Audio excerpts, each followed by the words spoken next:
তাহলে কোথায় ছিলাম আমি বলেন তো?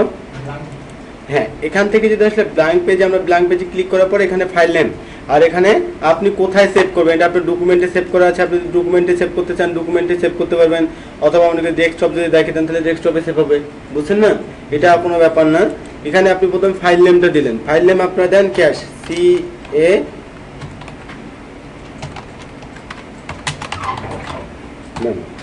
ক্যাশ মেমো সবাই লিখছেন? লেখার পর আপনার ক্রিয়েটে ক্লিক করেন।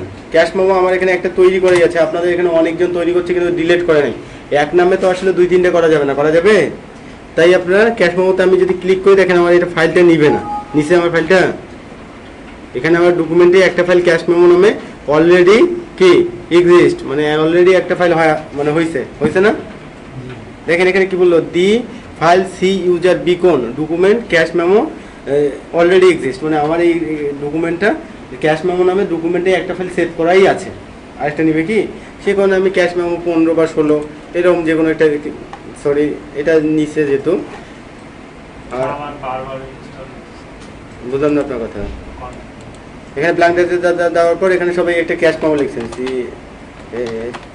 ক্যাশ মেমো, ক্যাশ মেমো মনে করেন যে আমি 17 দিলাম, ঠিক আছে না? 17 বা 2017 দিই, 2017। এখন আমি ক্রিয়েটেড করলাম, দেখেন তো আমার একটা টেবিল ওপেন হলো।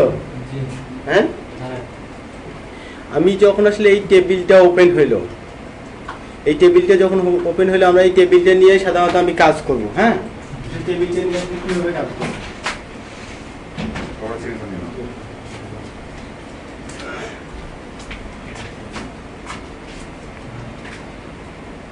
এটা আগে তারপর বলি।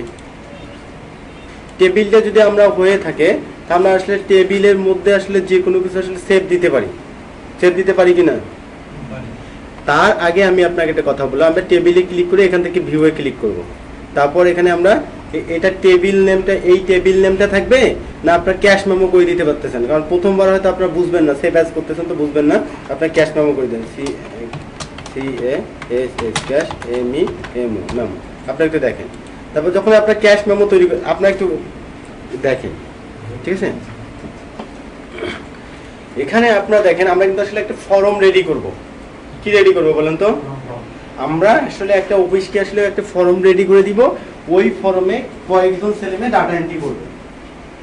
যেমন আমি আপনাকে একটা ফর্ম তৈরি করে দিব, আপনারা ওই ফর্মে কি করবেন, ডাটা এন্ট্রি করবেন, কিন্তু ওখানে আসলে আপনাকে ফর্মটা আসলে ক্রিয়েট করে নিতে হবে, ক্রিয়েট করে কেউ না কেউ একদম ফর্মটা তৈরি করতেছে, তো সেরকম আমরা এখানে আসলে তৈরি করব একটা ফর্ম।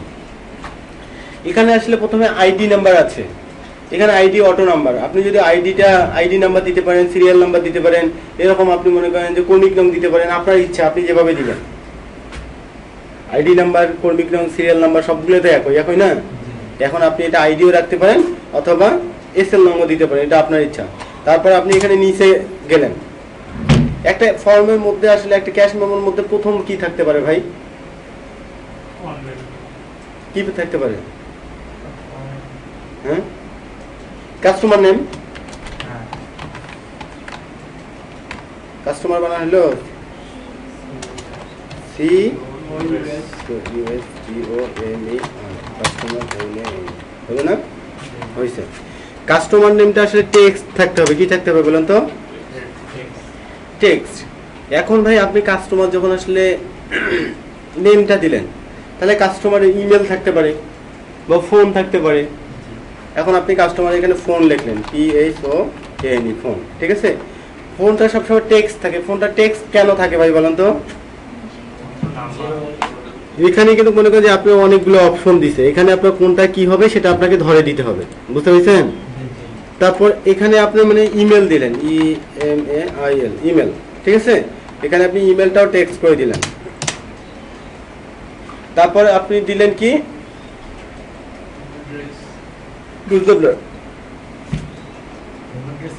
না, হোম অ্যাড্রেস দেওয়া যায়, কিন্তু আসলে হোম অ্যাড্রেস দিলে বেশি কিছু লিখতে হবে, তখন বেশি কষ্ট হবে না? আমি মেমো করবেন, কিন্তু হোম অ্যাড্রেস তো ওখানে কাস্টমার নেম, ইমেল, ফোন, ইমেলের মধ্যে দিলে ফোন দিবে, এটা ওদের না। তারপর এখানে প্রোডাক্ট নেম,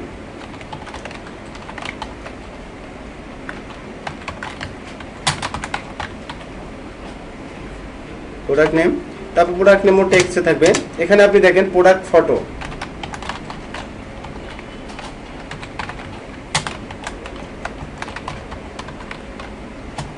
ফটো প্রোডাক্ট ফটোটা আসলে চেঞ্জ হয়।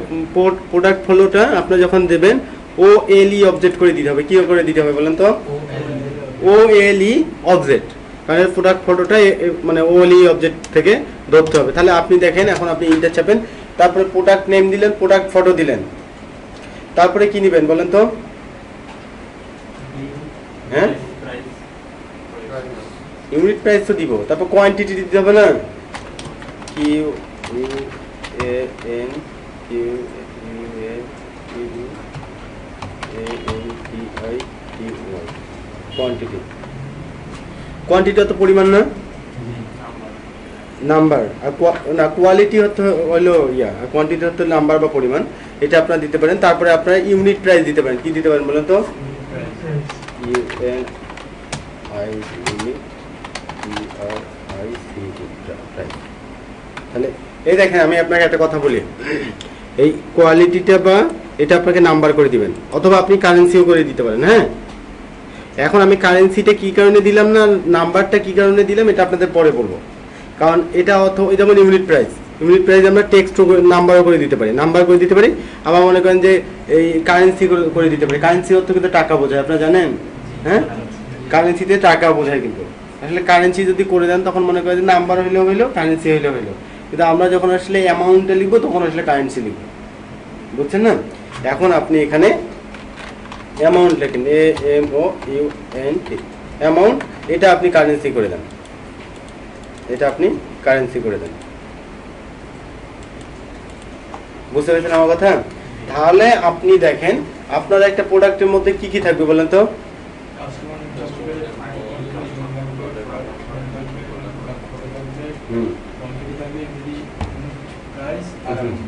এখন আমি এতটুকু করলাম, কে বোঝেন নাই আপনাদের মধ্যে? সবাই বুঝছেন? এটা যদি আমরা একবার সেভ দেই, দেখেন সেভ নিবে না, কিন্তু সেভ ওটা সেভ অটো নিয়ে নিছে, বুঝছেন না? সেভ নিয়ে নিছে। এখন আপনি এটাকে একটা ফর্মে রূপান্তরিত করবেন। আপনি যদি আসলে এখানে যান, এখানে গেলেন যখন, তখন আপনি এখান থেকে ক্রিয়েটে যাবেন, গেছেন, এখান থেকে কোয়ারি উইজেটে যাবেন, দেন কোয়ারি উইজেটে ক্লিক করলেন, তারপরে আপনি এখান থেকে ওকে করে দেন। ওকে ওকে করছেন না? এখানে দেখেন আপনাকে ক্যাশ মেমো যে আপনি কোয়ারিটা তৈরি করতেছেন, এখানে এক পাশে আছে অ্যাভেলেবেল ফাইল, এ পাশে আছে সিলেক্ট ফাইল। হ্যাঁ, এখানে আপনি মনে করেন যে মানে একটা করে যদি নিয়ে যাইতেছেন, যে আমি কাস্টমারটা নিব, তারপর মনে করেন ফটো নিব না এটা নিব, আপনি যেটা নেওয়ার ইচ্ছা সেটা নিব। আর আপনি যদি সব কিছু একবারে নিতে চান তাহলে এখানে ক্লিক করবেন, সব কিছু একবারে চলে আসবে। বুঝতে পেরেছেন আমার কথা? তারপরে আপনি নেক্সট করে দিবেন, নেক্সট, তারপরে এটা ডাটা, এটা আপনি তারপরে ওকে করে দিবেন, তারপরে আপনি এখান থেকে ফিনিশ করে দেন। দেখেন তো আপনার একটা মেসেজ দিল না? আপনার আইডেন্টিটি তৈরি হইলো কিনা? তৈরি হইলো? এতটুকু বুঝছেন? কে বোঝেন নাই বলেন তো এতটুকু? তারপরে আপনার এইটা আর এইটা ক্লোজ করে দিবেন, দিছেন না? তারপরে এটাও ক্লোজ করে দেন ভাই, দিছেন? এখন আপনি কোয়ারিতে যান, গেছেন না? এখন আপনি এখানে কোয়ালিটি যখন ডাবল ক্লিক করলেন তখন দেখেন তো আসলে আপনার এখানে কাস্টমার নেম, তারপর শো করতেছে না? আপনি এখানে আইডি নাম্বার দিন, অটোর আইডি নাম্বার, এখানে কাস্টমার নাকি রিপন দেন, রিপন, এখানে ফোন নাম্বার 01767521181, ঠিক আছে? ইমেলটা ফেরদৌস 1036 দেন, অথবা যে এটা বলেন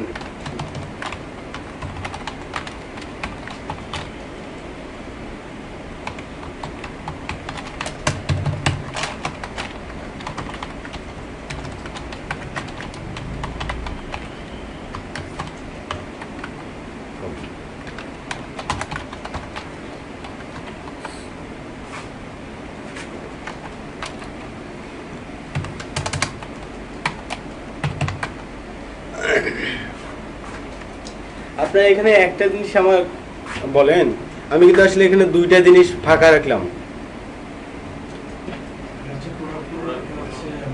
হ্যাঁ, আসলে ফটোটা কি আমার এখান থেকে দেওয়া যাবে? এইটুক ঘরের মধ্যে ফটো দেওয়া যাবে? আর অ্যামাউন্টটা তো আমরা অটো বাই করবো। মনে করেন যে অ্যামাউন্টে আমরা কি বারবার যোগ করবো আর বারবার বাই করবো বলেন তো? হ্যাঁ, অ্যামাউন্টটা সে কারণে আমরা অটো করে দিব। আমরা আসলে যারা আসলে তথ্যটা এখানে দিবে।